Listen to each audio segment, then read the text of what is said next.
Hello everyone, তোমরা সকলে জানো যে WBHRB তরফ থেকে কিন্তু 2025-এ ফার্মাসিস্ট ভ্যাকান্সি কিন্তু বেরিয়েছে এবং সেই ফার্মাসিস্ট ভ্যাকান্সিটা যে বেরিয়েছে সেটা কিন্তু ইন্টারভিউর মাধ্যমে নিয়োগ করা হবে। তো এখন এই ভিডিওতে আমি তোমাদের বলবো যে কীরকম ধরনের ইন্টারভিউ কোশ্চেন আসতে পারে।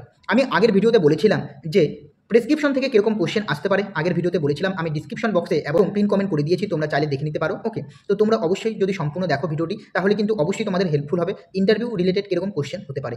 ওকে, তাহলে চলো ভিডিওটি শুরু করা যাক এবং চ্যানেলে যদি নতুন হয়ে থাকো অবশ্যই কিন্তু চ্যানেলটিকে সাবস্ক্রাইব করে দিও। ওকে, তোমরা যখন ইন্টারভিউ দিতে যাবে তখন সেখানে কিন্তু তোমাদের কোশ্চেন ধরতে পারে যে তুমি কি পড়েছো, অর্থাৎ তুমি ডিপ্লোমা পড়েছো না বি ফার্মাসি পড়েছো না এম ফার্মাসি পড়েছো। ওকে, তোমাকে কোশ্চেন ধরতে পারে তুমি যদি ডিপ্লোমা ক্যান্ডিডেট হয়ে থাকো, অর্থাৎ তুমি যদি ডিপ্লোমা ইন ফার্মাসি যদি কমপ্লিট হয়ে থাকে সেক্ষেত্রে তোমাকে ধরতে পারে যে ডিপ্লোমা ইন ফার্মাসিতে কতগুলো বই রয়েছে এবং সেই বইগুলোর নাম তোমাকে জিজ্ঞাসা করতে পারে। ওকে, এরপর তুমি যদি বি ফার্মাসি যদি পড়ে থাকো সেক্ষেত্রে তোমাকে ধরতে পারে বি ফার্মাসিতে কতগুলো বই রয়েছে এবং সেই বইগুলোর নাম বলো সেমিস্টার ওয়াইজ। ওকে, এরপর তোমাকে জিজ্ঞাসা করতে পারে যে তোমার ফেভারিট সাবজেক্ট কী, তোমার কোন সাবজেক্টটা পড়তে ভালো লাগে। ওকে, তো সেই সাবজেক্টটা তুমি যখন বলবে সেখান থেকে কিন্তু কোশ্চেন ধরবে। ওকে, তো আজকে আমি তোমাদের ফার্মাকোলজি থেকে কিছু কোশ্চেন আমি তোমাদের আলোচনা করবো যেরকম কোশ্চেন আসতে পারে। ওকে, বা ইন্টারভিউতে ধরতে পারে। তো সেই কোশ্চেনটা হচ্ছে তোমাদের প্রথমে জিজ্ঞাসা করতে পারে যে ড্রাগ কী, হোয়াট ইজ ড্রাগ। তখন যদি তোমরা বলো ড্রাগ হচ্ছে একটা মেডিসিন, যে মেডিসিনটি খেলে আমাদের শরীর ভালো হয়ে থাকে এবং আমাদের যে সমস্ত রোগ হয় সেটা ভালো হয়ে থাকে বা সুস্থ হয়ে থাকে, তোমরা যদি বলো এরকম করে কিন্তু অ্যান্সার দিলে হবে না। কেন আমি বলছি, কারণ তুমি যেভাবে অ্যান্সার দিলো এটা কিন্তু অলরেডি সবাই জানে যে ড্রাগ হচ্ছে একটা মেডিসিন, সেটা খেলে কিন্তু সকলেরই শরীর ভালো হয়ে থাকে বা সুস্থ হয়ে থাকে, কোনো ডিজিজ যদি থাকে সেক্ষেত্রে সুস্থ হয়ে থাকে। তো তুমি যেহেতু একজন ফার্মাসিস্ট তোমাকে কিন্তু ফার্মাসির ভাষায় কিন্তু এর অ্যান্সারটা দিতে হবে। কি ড্রাগ কি? ড্রাগ হচ্ছে একটা chemical substance which is use to prevent, diagnosis, treatment or relief symptoms of a disease or abnormal condition. এইভাবে কিন্তু তোমাকে প্রফেশনালি কিন্তু ফার্মাসির ভাষায় অ্যান্সার দিতে হবে। এরপর তোমাকে জিজ্ঞাসা করতে পারে টাইপস অফ ড্রাগ, ড্রাগ কত ধরনের হয়।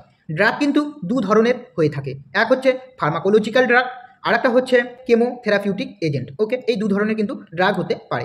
এখন তোমাকে জিজ্ঞাসা করতে পারে adverse drug reaction, adverse drug রিয়াকশনটা কি। ওকে, এবং এই অ্যাডভার্স ড্রাগ রিয়াকশনটা কেন হয়, তখন তোমাকে অ্যান্সার দিতে হবে অ্যাডভার্স ড্রাগ রিয়াকশন এটা একটা undesirable effect of drug in our body which we does not want. Next তুমি বলতে পারো they are harmful, unintended and occurred and normal dose use for treatment, diagnosis, prevention of a disease. Okay, এইভাবে কিন্তু তোমাকে answer দিতে হবে। এরপর হচ্ছে কেন এই অ্যাডভার্স ড্রাগ রিয়াকশনটা হয়ে থাকে। এক হচ্ছে যদি আমরা এক্সপায়ারি কোনো মেডিসিন যদি খেয়ে থাকি, ওকে, বা কোনো ড্রাগ যদি আমরা ওভারডোজ খেয়ে থাকি, যার নর্মাল ডোজের থেকে যদি আমরা অধিক ডোজ যদি খেয়ে থাকি সেক্ষেত্রে কিন্তু এই অ্যাডভার্স ড্রাগ রিয়াকশনটা হতে পারে। ওকে, নেক্সট হচ্ছে অ্যালার্জিক অফ দ্য মেডিকেশন হতে পারে।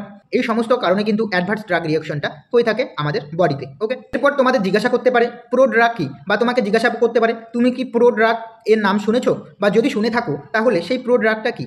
তখন তোমাকে বলতে হবে প্রো ড্রাগ হচ্ছে এমন একটা ড্রাগ যেটা প্রথমে ইনঅ্যাক্টিভ ফর্মে থাকে এবং সেই ড্রাগটা যখন অ্যাডমিনিস্ট্রেট হয়ে মেটাবলিজম হয়, ওকে, মেটাবোলাইজড হয়, তখন সেই ড্রাগটা অ্যাক্টিভ ফর্মে হয় এবং আমাদের বডিতে কাজ করে। এইভাবে কিন্তু তোমাকে অ্যান্সার দিতে হবে এবং তোমাকে জিজ্ঞাসা করতে পারে এই প্রো ড্রাগের একটা এক্সাম্পল বলো। তারপর তোমাকে এক্সাম্পল বলতে হবে যে এল ডোপা যেটা হচ্ছে ইনঅ্যাক্টিভ ফর্মে থাকে সেটা অ্যাক্টিভ ফর্মে কী হয়, ডোপামিনে কনভার্ট হয় অ্যাক্টিভ ফর্মে। ওকে, এটা হচ্ছে তার এক্সাম্পল।